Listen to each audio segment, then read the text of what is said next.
Yosua bangun pagi-pagi, lalu ia dan semua orang Israel berangkat dari Sitim, dan sampailah mereka ke sungai Yordan.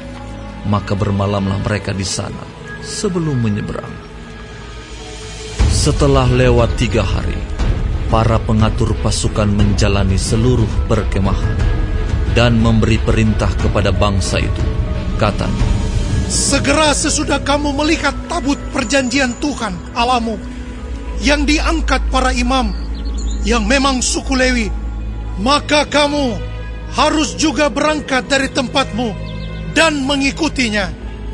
Hanya antara kamu dan tabut itu harus ada jarak kira-kira 2000 hasta panjangnya. Janganlah mendekatinya. Maksudnya, supaya kamu mengetahui jalan yang harus kamu tempuh, sebab jalan itu belum pernah kamu lalui dahulu. berkatalah Yosua kepada bangsa itu, kuduskanlah dirimu, sebab besok Tuhan akan melakukan perbuatan yang ajaib di antara kamu. Dan kepada para imam itu Yosua berkata, demikian. Angkatlah tabut perjanjian dan menyeberanglah di depan bangsa itu. Maka mereka mengangkat tabut perjanjian dan berjalan di depan bangsa itu.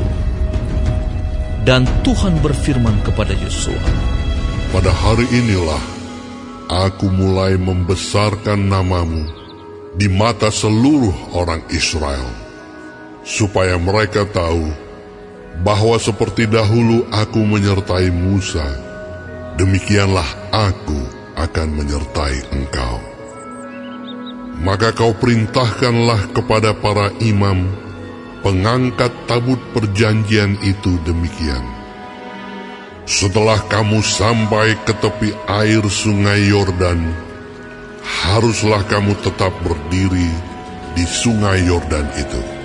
Lalu berkatalah Yosua kepada orang Israel, datanglah dekat dan dengarkanlah firman Tuhan Allahmu.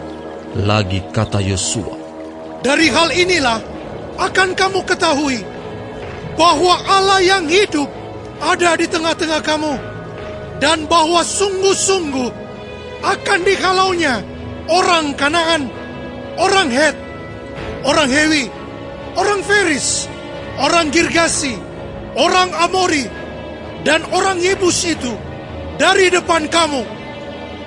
Sesungguhnya tabut perjanjian Tuhan semesta bumi berjalan menyeberang di depan kamu, masuk ke sungai Yordan. Maka sekarang pilihlah 12 orang dari suku-suku Israel, seorang dari tiap-tiap suku. Segera sesudah kaki para imam pengangkat tabut Tuhan semesta bumi berhenti di dalam air sungai Yordan, maka air sungai Yordan itu akan terputus. Air yang turun dari hulu akan berhenti mengalir menjadi bendungan. ketika bangsa itu berangkat dari tempat perkemahan mereka untuk menyeberangi sungai Yordan, para imam pengangkat tabut perjanjian itu berjalan di depan bangsa itu. Segera sesudah para pengangkat tabut itu sampai ke sungai Yordan, dan para imam pengangkat tabut itu mencelupkan kakinya ke dalam air di tepi sungai itu. Sungai Yordan itu sebak sampai meluap sepanjang tepinya selama musim menuai. Maka berhentilah air itu mengalir. Air yang turun dari hulu melonjak menjadi bendungan, jauh sekali di dekat Adam, kota yang terletak di sebelah Sartan. Sedang air yang turun ke laut Araba itu, yakni laut Asin, terputus sama sekali. Lalu menyeberanglah bangsa itu di tentangan Yeriko. Tetapi para imam pengangkat tabut perjanjian Tuhan itu tetap berdiri di tanah yang kering, di tengah-tengah sungai Yordan. Sedang seluruh bangsa Israel menyeberang di tanah yang kering, sampai seluruh bangsa itu selesai menyeberangi sungai Yordan.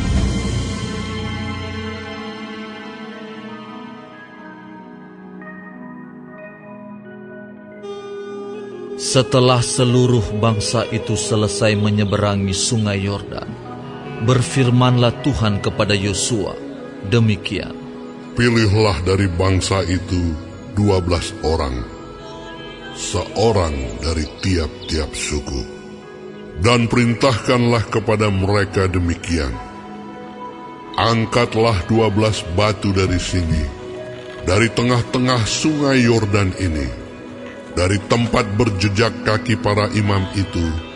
Bawalah semuanya itu ke seberang, dan letakkanlah di tempat kamu akan bermalam nanti malam. lalu Yosua memanggil ke-12 orang yang ditetapkannya dari orang Israel itu, seorang dari tiap-tiap suku. Dan Yosua berkata kepada mereka, Menyeberanglah di depan tabut Tuhan Allahmu ke tengah-tengah sungai Yordan, dan angkatlah masing-masing sebuah batu ke atas bahumu, menurut bilangan suku orang Israel, supaya ini menjadi tanda di tengah-tengah kamu. Jika anak-anakmu bertanya di kemudian hari, apakah artinya batu-batu ini bagi kamu? Maka haruslah kamu katakan kepada mereka bahwa air sungai Yordan terputus di depan tabut perjanjian Tuhan. Ketika tabut itu menyeberangi sungai Yordan, air sungai Yordan itu terputus. Sebab itu, batu-batu ini akan menjadi tanda peringatan bagi orang Israel untuk selama-lamanya. Maka orang Israel itu melakukan seperti yang diperintahkan Yosua. Mereka mengangkat 12 batu dari tengah-tengah sungai Yordan, seperti yang difirmankan Tuhan kepada Yosua, menurut jumlah suku Israel. Semuanya itu dibawa merekalah ke seberang, ke tempat bermalam, dan diletakkan di situ. Pula Yosua menegakkan 12 batu di tengah-tengah sungai Yordan itu, di tempat bekas berjejak kaki para imam pengangkat tabut perjanjian itu. Batu-batu itu masih ada di sana sampai sekarang. Para imam pengangkat tabut itu tinggal berdiri di tengah-tengah sungai Yordan, sampai selesai dilakukan segala yang diperintahkan Tuhan kepada Yosua untuk disampaikan kepada bangsa itu, sesuai dengan segala yang diperintahkan Musa kepada Yosua. Maka menyeberanglah bangsa itu dengan cepat-cepat. Ketika seluruh bangsa itu selesai menyeberang, maka menyeberanglah tabut Tuhan itu serta para imam di depan mata bangsa itu. Juga Bani Ruben, Bani Gad, dan suku Manasye yang setengah itu menyeberang dengan bersenjata di depan orang Israel itu, seperti yang dikatakan Musa kepada mereka. Kira-kira 40.000 orang yang siap untuk berperang menyeberang di hadapan Tuhan ke dataran Yeriko untuk berperang. Pada waktu itulah Tuhan membesarkan nama Yosua di mata seluruh orang Israel, sehingga mereka takut kepadanya, seperti mereka takut kepada Musa seumur hidupnya. Berfirmanlah Tuhan kepada Yosua demikian, Perintahkanlah para imam pengangkat tabut hukum Allah itu, supaya naik dari sungai Yordan. Maka Yosua memerintahkan kepada para imam itu demikian, Keluarlah dari sungai Yordan. ketika para imam pengangkat tabut perjanjian Tuhan itu keluar dari tengah-tengah sungai Yordan, dan baru saja kaki para imam itu dijejakkan di tanah yang kering, maka berbaliklah air sungai Yordan itu ke tempatnya, dan mengalir seperti dahulu dengan meluap sepanjang tepinya. Bangsa itu telah keluar dari sungai Yordan pada tanggal 10 bulan pertama, dan mereka berkemah di Gilgal, di batas timur Yeriko. Ke-12 batu yang diambil dari sungai Yordan itu ditegakkan oleh Yosua di Gilgal. Dan berkatalah ia kepada orang Israel demikian, Apabila di kemudian hari anak-anakmu bertanya kepada ayahnya, apakah arti batu-batu ini?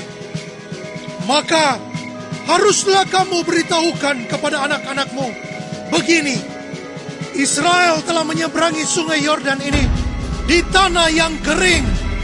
Sebab Tuhan Allahmu telah mengeringkan di depan kamu air sungai Yordan, sampai kamu dapat menyeberang seperti yang telah dilakukan Tuhan Allahmu dengan laut Teberau yang telah dikeringkannya di depan kita, sampai kita dapat menyeberang, supaya semua bangsa di bumi tahu bahwa kuat tangan Tuhan, dan supaya mereka selalu takut kepada Tuhan Allahmu.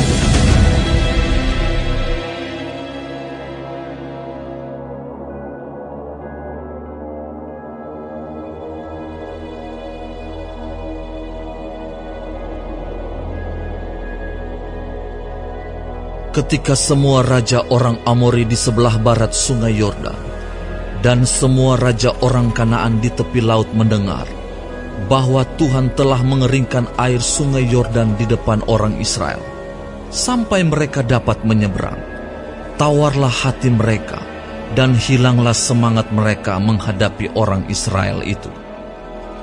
Pada waktu itu, berfirmanlah Tuhan kepada Yosua, buatlah pisau dari batu, dan sunatlah lagi orang Israel itu untuk kedua kalinya. Lalu Yosua membuat pisau dari batu, dan disunatnyalah orang Israel itu di bukit kulit katan.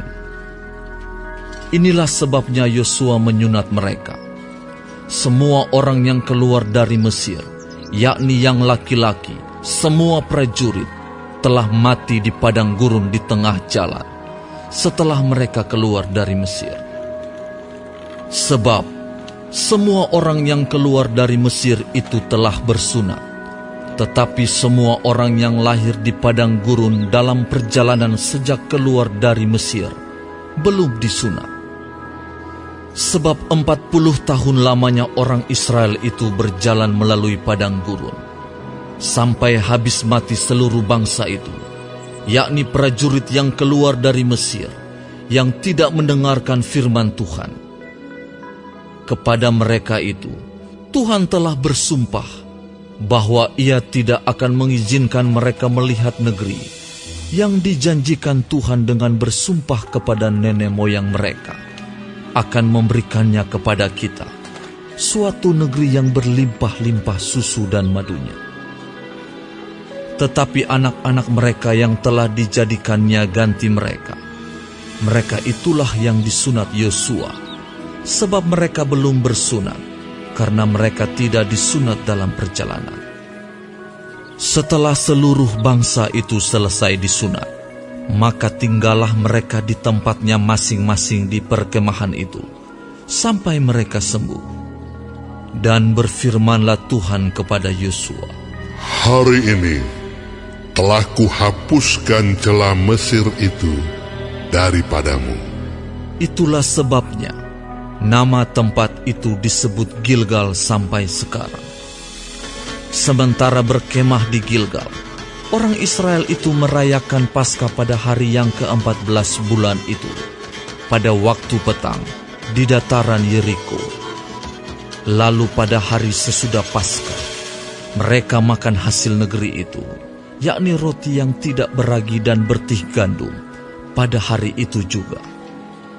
Lalu berhentilah mana itu pada keesokan harinya setelah mereka makan hasil negeri itu. Jadi orang Israel tidak beroleh mana lagi, tetapi dalam tahun itu mereka makan yang dihasilkan tanah Kanaan. Ketika Yosua dekat Yeriko, ia melayangkan pandangnya. Dilihatnya seorang laki-laki berdiri di depannya dengan pedang terhunus di tangannya. Yosua mendekatinya dan bertanya kepadanya, Kawankah engkau atau lawan? Jawabnya, bukan, tetapi akulah panglima bala tentara Tuhan. Sekarang aku datang. Lalu sujudlah Yosua dengan mukanya ke tanah, menyembah dan berkata kepadanya, Apakah yang akan dikatakan Tuanku kepada hambanya ini? Dan panglima bala tentara Tuhan itu berkata kepada Yosua, tanggalkanlah kasutmu dari kakimu, sebab tempat engkau berdiri itu kudus. Dan Yosua berbuat demikian.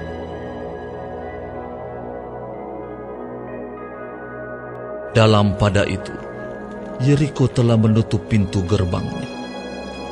Telah tertutup kota itu karena orang Israel. Tidak ada orang keluar atau masuk.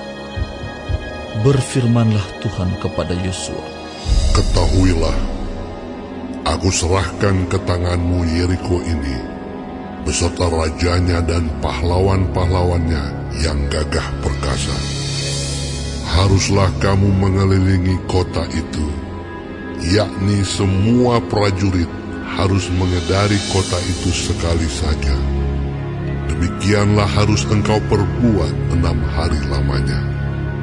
Dan 7 orang imam harus membawa 7 sangkakala tanduk domba di depan tabut. Tetapi pada hari yang ke-7, 7 kali kamu harus mengelilingi kota itu, sedang para imam meniup sangkakala. Apabila sangkakala tanduk domba itu panjang bunyinya, dan kamu mendengar bunyi sangkakala itu, maka haruslah seluruh bangsa bersorak dengan sorak yang nyaring. Maka tembok kota itu akan runtuh, lalu bangsa itu harus memanjatnya, masing-masing langsung ke depan. Kemudian Yosua bin Nun memanggil para imam dan berkata kepada mereka, Angkatlah tabut perjanjian itu, dan 7 orang imam harus membawa 7 sangkakala tanduk domba di depan tabut Tuhan. Dan kepada bangsa itu dikatakan, Majulah, kelilingilah kota itu, dan orang-orang bersenjata harus berjalan di depan tabut Tuhan. segera sesudah Yosua berkata kepada bangsa itu, maka berjalanlah maju ke-7 orang imam yang membawa ke-7 sangkakala tanduk domba itu di hadapan Tuhan. Lalu mereka meniup sangkakala, sedang tabut perjanjian Tuhan mengikut mereka. Dan orang-orang bersenjata berjalan di depan para imam yang meniup sangkakala, dan barisan penutup mengikut tabut itu, sedang sangkakala terus-menerus ditiup. Tetapi Yosua telah memerintahkan kepada bangsa itu demikian, Janganlah bersorak, dan janganlah perdengarkan suaramu. Sepatah kata pun janganlah keluar dari mulutmu, sampai pada hari aku mengatakan kepadamu, bersoraklah, maka kamu harus bersorak. Demikianlah tabut Tuhan mengelilingi kota itu, mengedarinya sekali saja. Kemudian kembalilah mereka ke tempat perkemahan dan bermalam di tempat perkemahan itu. Keesokan harinya Yosua bangun pagi-pagi, lalu para imam mengangkat tabut Tuhan. Maka berjalanlah juga ke-7 orang imam yang membawa ke-7 sangkakala tanduk domba itu di depan tabut Tuhan. Sambil berjalan mereka meniup sangkakala, sedang orang-orang bersenjata berjalan di depan mereka, dan barisan penutup mengikut tabut Tuhan, sementara sangkakala terus-menerus ditiup. Demikianlah pada hari kedua, mereka mengelilingi kota itu sekali saja, lalu pulang ke tempat perkemahan. Dan begitulah dilakukan mereka 6 hari lamanya. Tetapi pada hari yang ke-7, mereka bangun pagi-pagi, ketika fajar menyingsing, dan mengelilingi kota 7 kali dengan cara yang sama. Hanya pada hari itu, mereka mengelilingi kota itu 7 kali. Lalu pada ke-7 kalinya, ketika para imam meniup sangkakala, berkatalah Yosua kepada bangsa itu, Bersoraklah, sebab Tuhan telah menyerahkan kota ini kepadamu. Dan kota itu dengan segala isinya akan dikhususkan bagi Tuhan untuk dimusnahkan. Hanya Rahab, perempuan sundal itu, akan tetap hidup, ia dengan semua orang yang bersama-sama dengan dia dalam rumah itu, karena ia telah menyembunyikan orang suruhan yang kita suruh. Tetapi kamu ini, jagalah dirimu terhadap barang-barang yang dikhususkan untuk dimusnahkan, supaya jangan kamu mengambil sesuatu dari barang-barang yang dikhususkan itu setelah mengkhususkannya, dan dengan demikian membawa kemusnahan atas perkemahan orang Israel dan mencelakakannya. Segala emas dan perak serta barang-barang tembaga dan besi adalah kudus bagi Tuhan. Semuanya itu akan dimasukkan ke dalam perbendaharaan Tuhan. Lalu bersoraklah bangsa itu, sedang sangkakala ditiup. Segera sesudah bangsa itu mendengar bunyi sangkakala, bersoraklah mereka dengan sorak yang nyaring, maka runtuhlah tembok itu. Lalu mereka memanjat masuk ke dalam kota, masing-masing langsung ke depan, dan merebut kota itu. Mereka menumpas dengan mata pedang segala sesuatu yang di dalam kota itu, baik laki-laki maupun perempuan, baik tua maupun muda, sampai kepada lembu, domba, dan keledai. Tetapi kepada kedua orang pengintai negeri itu, Yosua berkata, Masuklah ke dalam rumah perempuan sundal itu, dan bawalah keluar perempuan itu, dan semua orang yang bersama-sama dengan dia, seperti yang telah kamu janjikan, dengan bersumpah kepadanya. Lalu masuklah kedua pengintai muda itu, dan membawa keluar Rahab dan ayahnya, ibunya, saudara-saudaranya, dan semua orang yang bersama-sama dengan dia. Bahkan seluruh kaumnya dibawa mereka keluar. Lalu mereka menunjukkan kepadanya tempat tinggal di luar perkemahan orang Israel. Tetapi kota itu dan segala sesuatu yang ada di dalamnya dibakar mereka dengan api. Hanya emas dan perak, barang-barang tembaga dan besi, ditaruh mereka di dalam perbendaharaan rumah Tuhan. Demikianlah Rahab, perempuan sundal itu dan keluarganya serta semua orang yang bersama-sama dengan dia dibiarkan hidup oleh Yosua. Maka diamlah perempuan itu di tengah-tengah orang Israel sampai sekarang, karena ia telah menyembunyikan orang suruhan yang disuruh Yosua mengintai Yeriko. Pada waktu itu bersumpahlah Yosua, katanya, Terkutuklah di hadapan Tuhan orang yang bangkit untuk membangun kembali kota Yeriko ini dengan membayarkan nyawa anaknya yang sulung. Ia akan meletakkan dasar kota itu, dan dengan membayarkan nyawa anaknya yang bungsu, ia akan memasang pintu gerbangnya. Dan Tuhan menyertai Yosua, dan terdengarlah kabar tentang dia di seluruh negeri itu.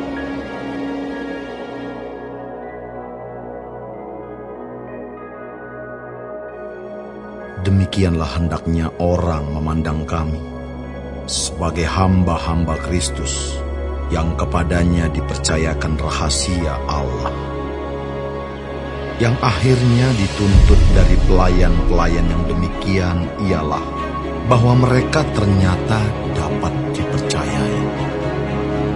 Bagiku sedikit sekali artinya entahkah aku dihakimi oleh kamu atau oleh suatu pengadilan manusia.